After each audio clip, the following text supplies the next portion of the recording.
But this morning, like I said much earlier, we're going to discuss one topic that is kind of like making rounds all over the world because it's a menace, and we're talking about e-waste. For those of you who don't know or understand what e-waste means, well, Thomas is here to tell us because he actually won an award by doing a report on that particular story. And Rita Roxon is also here representing Guinness, and we're going to just have a little chat with regards to what this entire thing is about. Well, Thomas, thanks so much for coming on the show. Thank you. And congratulations for winning this award. Yes. What award is this? Well, this is for Best Agribusiness and the Environment category for the Diageo African Business Reporting Award 2013. And entries were made across the world. Yes. Over 1,000 journalists from both local and the international media made entries. And then, God being so good, you won I was the award. nominated, and then I won. So what story did you write that got you to win this award? Well, I did an in-depth investigation into the e-waste menace in Ghana. I visited Sodom and Gomorrah, Islam community in Ghana, and then I was following the story on the plight of children there. So I realized that after school hours, the children moved to the scrapyard. So that gave me the lead to follow that story as well. So when I visited the scrapyard, what I saw was appalling. So I decided to do a story on that and to do an in-depth investigation on the e-waste menace. Okay, let me find out from Rita. Rita, what birthed this whole award scheme? Well, you know, Patrice, Africa is now on everybody's mind. Currently, we're actually having a promotion about Africa Rising.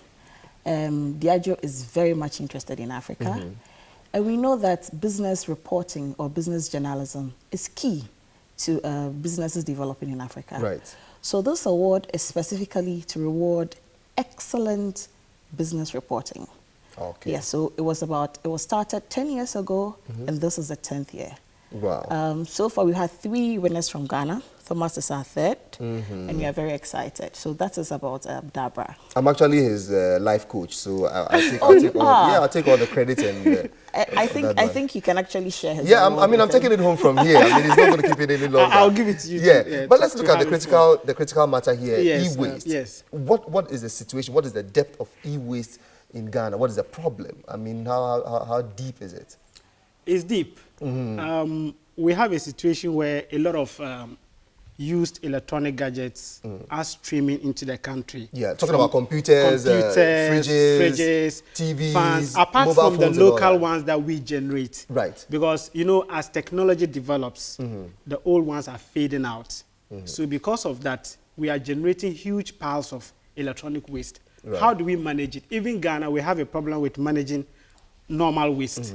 How much more electronic waste? Right. So these gadgets ends up in the hands of unprotected children who burn them to extract the precious copper just to sell to make a living. Right. And in the process, they endanger their lives and the environment. How do they endanger their lives? I mean, in your investigation, how do they endanger their lives? I mean, they just take these things and pull the metals out, or they burn it at a place that is not in close proximity to where they are. How do they endanger their lives? What is happening there is when you visit the scrapyard, they don't have an appropriate method of extracting what they need. Okay. So they use a very crude method, and that is by burning. Wow. Yeah, so that is the problem that we have. So as they burn, they emit toxic fumes, and most of these fumes are very hazardous to human health. They affect brain development in children, and then the nervous system, as well as the immune system. Okay. Yes, so daily, children are being poisoned at the scrapyard. And that is the enormity of the problem. Let me find out from Rita. Rita, after you've given such an award to somebody who deserves it, is there any follow-up from your organization, that is those who organize the awards, as to, okay, this is something that has been identified, so we are following through to bring solutions to that? Patrice, what we do and what we've done over the past years is to give journalists the opportunity and the platform to air their story. So I think Dabra in itself is a great platform that Thomas can use, for instance, to pursue this agenda. So it's not just about, okay, so handing the award to you, but what you do with the platform. Because now he has an international audience. He has people who are following his stories. He has people who are interested in e-waste. And then other stories. So it's just about the platform overall. Okay. For a journalist like you, most of the time people do stories and then we leave it hanging. Yes. When you did the story, Did you follow up on it? Yes. In fact, in my professional career as a journalist, this is one story that I did that has had a lot of impact. Because when the story was aired, and then I put it on YouTube, right. As I speak to you, over 3,000 experts, e-waste experts across the world have watched it. Okay. United Nations E-Waste Academy program watched the piece on YouTube. They got interested and they contacted me. I did a project with them. Right. We even organized an international conference in Ghana with, together with other e-waste experts across the world, just to fashion out strategies how to solve this e-waste menace. What kind of strategies Ghana. did you come up with at the conference? Well, what kind of strategies? It's still a very big problem, even among experts. Now, you have people engaging in this because of economic reasons. First, we identify that in order to take them from there, you have to solve that problem. How do we give them a meaningful life without allowing them to endanger their lives through this e-waste burning? Or even if they want to engage in the e-waste business, how do they do it without endangering their lives and the environment? I'm pretty sure these things are imported into the countries. And there are regulations governing what is imported and what is supposed to be imported, considering the lifespan and the dangers that they pose, like fridges like that. You know, the chlorofluorocarbons that they emit, they have been banned. So what are some of the measures that you know that have been put in place to stop the importation of such materials into the country? As I talk to you right now in Ghana, we don't have any law regulating the importation of e-waste in Ghana. Really? And that is sad, yes. The Environmental Protection Agency has been pushing for a legislation in this area, but they are still fighting on. So that is the problem we have. Most of these things come into the country as a donation to charity. Yeah. And sometimes in a research conducted by the EPA, Environmental Protection Agency, discovered that 20% of the used electronic gadgets that are imported into the country are actually waste. They don't even power on, especially the TV sets, the television set. When they don't power, so they are just waste. You know, there are stricter regulations as to how these things are disposed of in the developed world. There are laws governing that. So they find developing countries as a cheap way of disposing them. So they just come and tell you that, oh, we are donating this thing to a school or to a church for their activities. In actual fact, it's just waste they are dumping into our country. So that is the problem that we have. So we need a legislation. We need to push for a law in this area just to regulate the amount of waste that comes into the country, apart from the local waste that we generate. I'm sure you have an old computer or fan or them or somewhere. Yes. Where did you throw them? What? Where did you put them? Put them in my microwave. In your microwave. You see, so we have to find a way of, it's about the individual too. We should find a way of like managing the e-waste that we generate, because when it ends up in the hands of children and other unprotected, it becomes extremely dangerous. You might go to a conference, let me tell you this, you might go to a conference in a hotel and then they'll serve you with food, salad and everything. For all you know, you might, the salad is contaminated. Yeah, if it is coming from exactly. Because experts, because experts are told, experts told me in the when I was about to do the documentary and in the process of doing the documentary, they told me that most of the vegetables cultivated around that area, because of the toxic fumes, they are all polluted, and those sold close to the scrapyard are also polluted.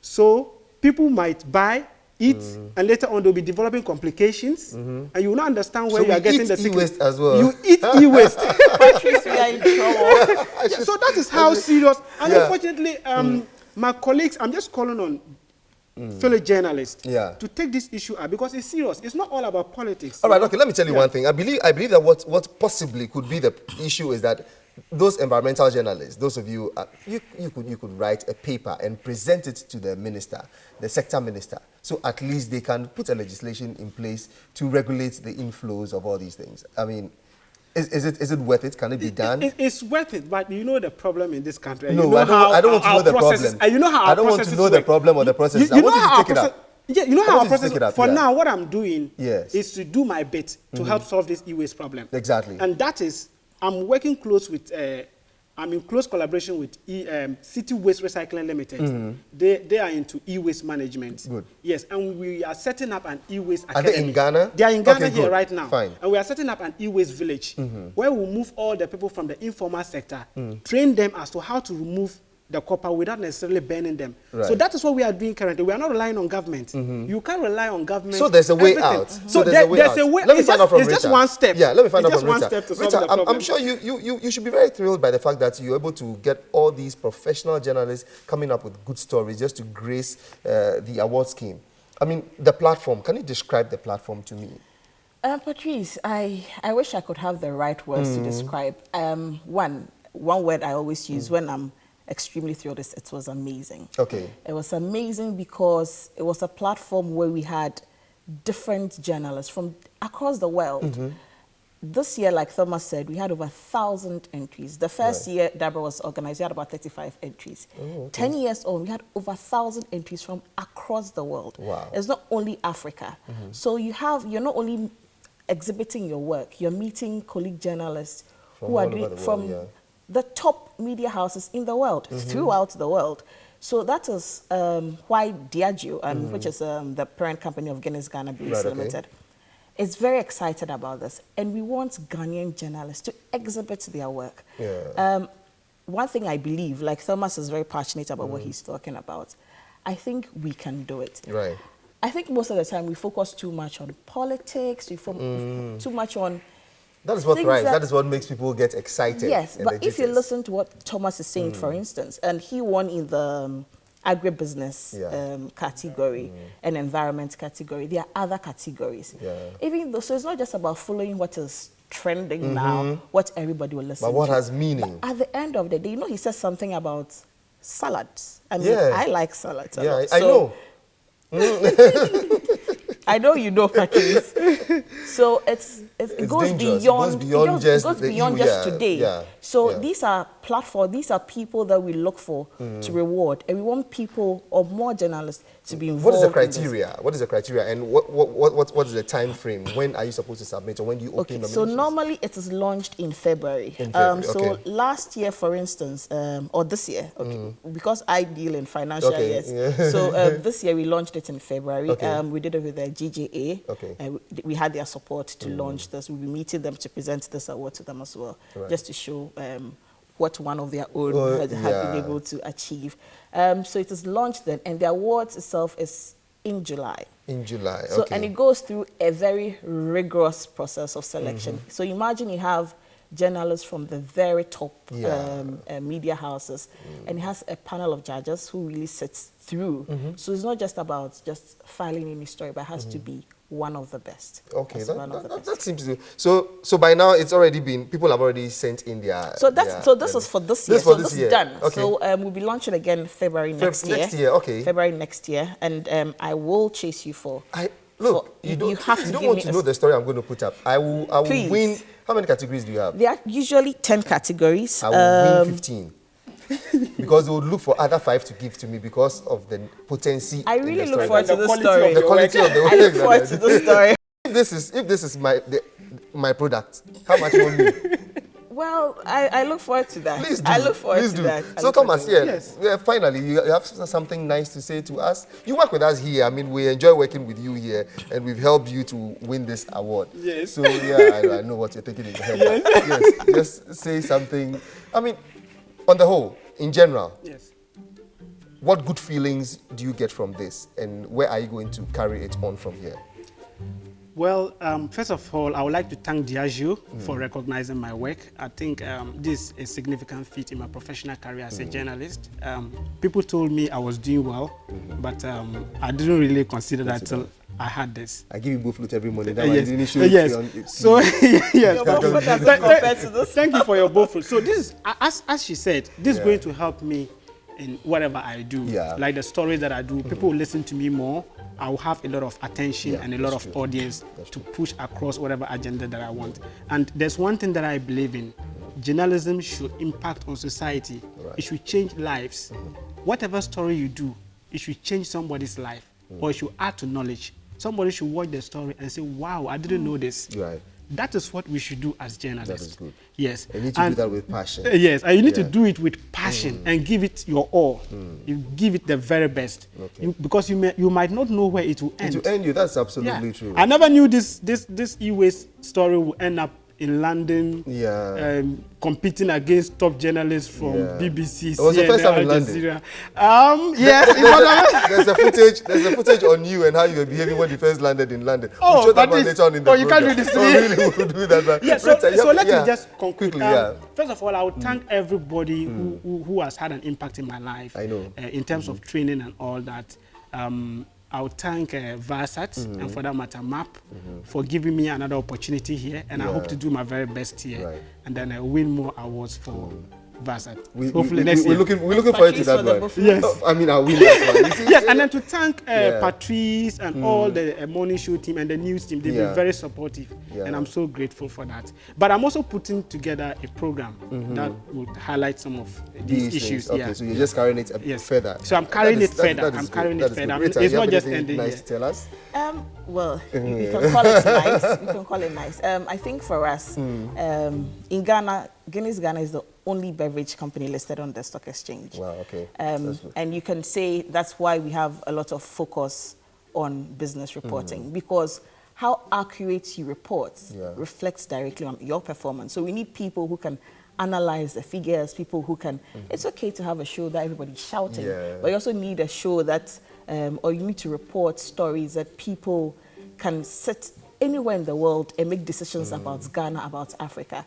So for us, it's about getting the word out there, getting all journalists, business journalists, to get their stories together. Next year, we hope to have 2 awards at least. Thank you so very much, Rita. That is good. And we appreciate the fact that you're supporting this feat. And congratulations once again, Thank Thomas, you so much for your training. making it. Yeah, I mean, you need, your you need 15 awards. You know 15. And they're both with every morning. Everybody knows that one. So there you go. So e-waste is a menace. But the point is that regardless of what you do, be very mindful about wherever you dispose of anything.